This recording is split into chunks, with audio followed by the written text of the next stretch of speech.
Olá pessoal, sejam bem-vindos ao nosso canal. Nesse vídeo vamos desvendar um dos maiores mistérios do sistema judiciário brasileiro.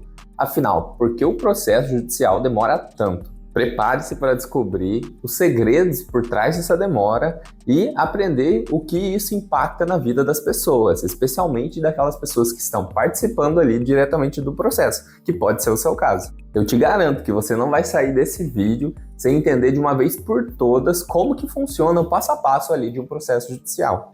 E no final eu ainda vou te contar um caso concreto para te mostrar o porquê muitas vezes o processo judicial pode demorar tanto. Mas então vamos lá. Sem muita enrolação, o primeiro ponto que justifica essa demora é a complexidade do sistema judiciário. É que aqui o nosso sistema judiciário brasileiro é composto por duas instâncias e pode ser até uma terceira, que é especial dos tribunais lá em Brasília. Então toda vez que você entra com algum processo, você pode entrar em primeira instância ali na sua cidade, na sua comarca, e esse processo, depois que você recorre, geralmente vai para um tribunal. Então, ali no tribunal já é a segunda instância e isso já pode demorar algum tempo. E depois ainda tem a estrutura daí dos tribunais superiores lá em Brasília. Então, é como se fossem 3 degraus até chegar ao final do processo. E pode ser que passe por todas elas ou não. Além disso, tem processos que são mais simples, mas tem processos que são muito burocráticos pela própria espécie. Por exemplo, um processo de inventário. Precisa ser preenchido ali muitos requisitos, precisa de muitos documentos. Então isso faz com que, se você não reunir tudo imediatamente, pode ser que demore muito tempo até esse processo chegar ao final. Ainda mais se tiver ali um conflito de interesses que pode gerar ali recursos e tudo mais. Então, às vezes a própria lei ou o próprio procedimento do processo mesmo é composto de tantas etapas e de tanta complexidade, de tantos pedacinhos, sabe? Que acaba gerando ali uma demora bastante significativa, até porque hoje em dia os prazos são contados em dias úteis. Então ali, às vezes, por exemplo, se tiver um órgão público e tem o prazo em dobro, então imagina um prazo só para um órgão cumprir uma coisinha de 30 dias úteis, vai dar ali 1 mês e meio. Então só uma coisinha que tem que cumprir, às vezes pode demorar 1, 2 meses, entendeu? Então o próprio sistema, a própria legislação, dependendo do procedimento, já faz demorar bastante. Mas então, além dessa complexidade do sistema judiciário, também tem fatores internos ali que podem influenciar nessa demora. E esse já é o nosso segundo ponto. Nos nossos tribunais, atualmente, existem muitos processos, muitos mesmo. Então, essa sobrecarga do número de processos, aliada a uma falta de pessoas, às vezes no tribunal, pode fazer com que esse processo demore muito. Afinal, tem poucas pessoas para muitos processos para serem resolvidos. Então, isso é um principal fator que pode acabar levando um processo a demorar bastante. E isso varia muito de cidade para cidade, é claro. Além disso, em muitos casos, não é tão simples assim de um juiz decidir algo, por exemplo. Às vezes isso exige uma análise ali minuciosa de todas as provas, às vezes tem centenas de documentos juntados no processo, ou então depoimento de várias testemunhas que devem ser todas ouvidas pelo juiz e analisadas. Então isso também, somado aos outros fatores, pode levar a o processo demorar para ser julgado. Além disso, o juiz pode querer ouvir uma testemunha que reside em um local distante.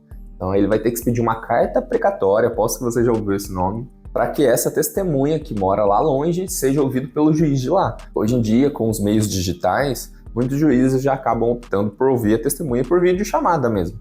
Mas ainda existe essa possibilidade, é muito comum, na verdade, essa oitiva da testemunha por carta precatória. Então existem vários procedimentos ali judiciais que também podem impactar nisso. Inclusive, por exemplo, a expedição de ofícios para alguns órgãos, para mandar alguns documentos. Então tudo isso assim, são etapas que demoram. Mas além desses fatores internos que existem no próprio judiciário, existem também fatores externos. Principalmente quando são processos que envolvem muita gente, aí já entra uma questão política.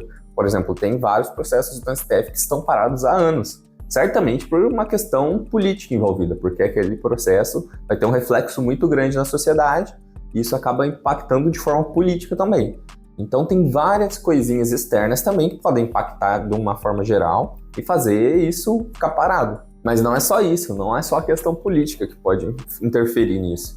Também tem o papel dos advogados e dos promotores ou qualquer pessoa que esteja ali participando no processo judicial, por exemplo, até um perito, no caso, que pode ali pedir várias coisas no processo, vários requerimentos, que podem levar isso a demorar ainda mais. E aqui no Brasil ainda existe uma chamada cultura do litígio, que nada mais é do que as pessoas buscarem já direto a via judicial sem tentar resolver antes. Então, é muito comum em outros países, às vezes diante de uma situação que pode gerar uma ação judicial, as pessoas tentarem resolver isso antes, de uma forma ali por meio de um acordo, conciliação. Mas aqui no Brasil é muito comum as pessoas já direto entrarem com uma ação para já resolver diretamente com o judiciário sem nem tentar antes um acordo.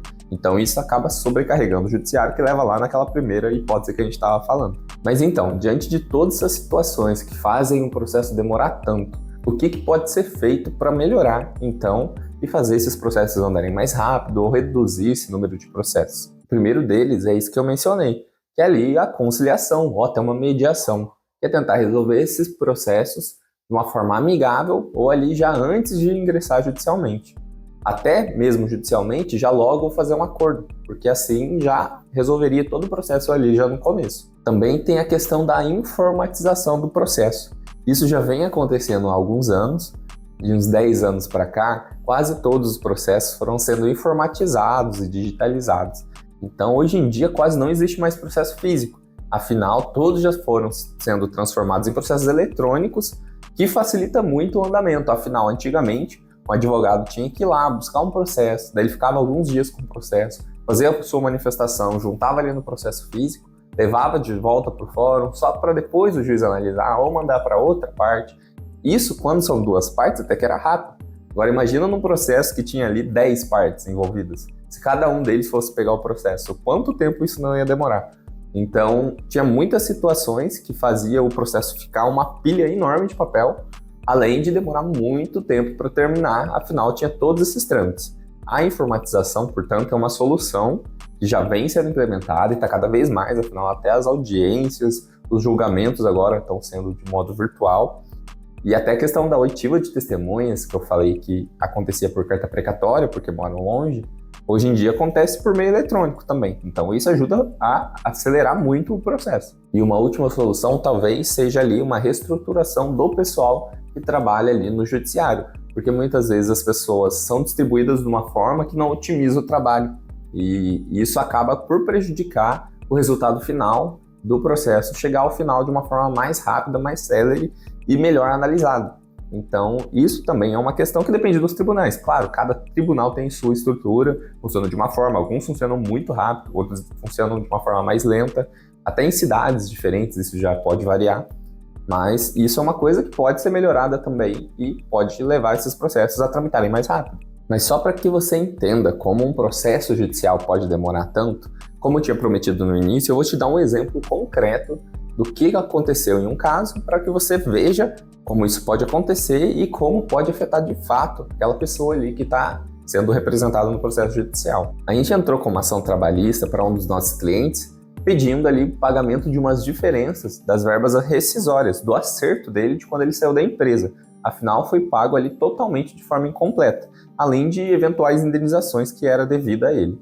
Então, esse cliente, ele saiu do emprego quase com uma mão na frente e outra atrás, porque ele recebeu pouquíssimo ali do seu acerto. Só que, por outro lado, a empresa que ele trabalhava possui uma equipe jurídica muito bem estruturada por trás.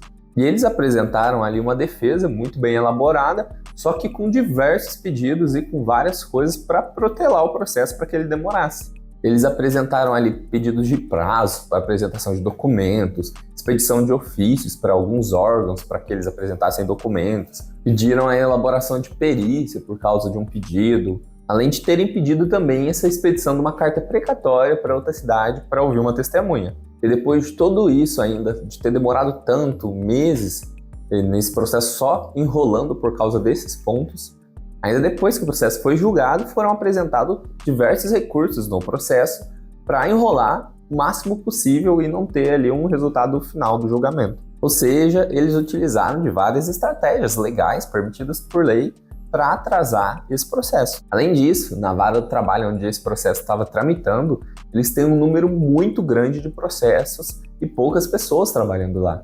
Isso levou com que o processo demorasse muito tempo. Na verdade, demorou anos até ser resolvido. Então, nesse caso, mesmo ele tendo razão em seu processo, em seus pedidos, o processo demorou anos até que pudesse receber ali uma diferença do acerto que era para ele ter recebido na época que foi demitido. E esse caso que eu te mostrei demonstra o quanto ali o problema do judiciário, com essa questão que eu mencionei, aliada ali a uma estratégia da outra parte do processo, pode fazer com que um processo que, em tese, deveria ser resolvido de uma forma rápida, demorou ali anos para ser resolvido. E além disso, você pode ver que essa situação impacta direto ali a vida do trabalhador, já que em vez de ele receber ali na época que saiu, quando mais precisava do dinheiro, ele só vai receber essa verba ainda que corrigida e tudo mais, mas só ali depois de anos. Então, isso afeta diretamente a vida de quem está ali participando do processo. Mas agora, eu tenho certeza que você entendeu como funciona ali um processo judicial e por que demora tanto.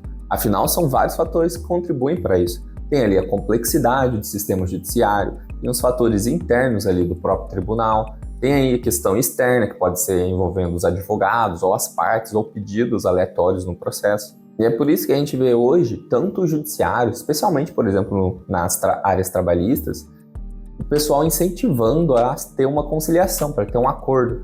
Por exemplo, em direito de família, isso é muito comum também, para que o processo não se arraste ali por anos e seja resolvido de uma forma célere e rápida, sem ter que precisar de tudo isso que eu te falei.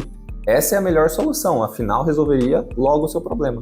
Mas se você teve ou participou de algum processo ali que se arrastou por anos, ou algum que se resolveu ali em 1, 2 meses, que teve um acordo ou de alguma forma já foi resolvido quase que imediatamente, deixa aqui nos comentários, compartilhe sua experiência.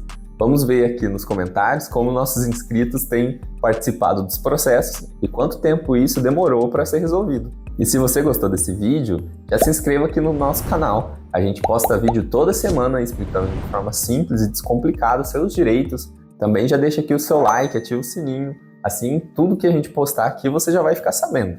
Muito obrigado por assistir, fiquem com Deus e até o próximo vídeo.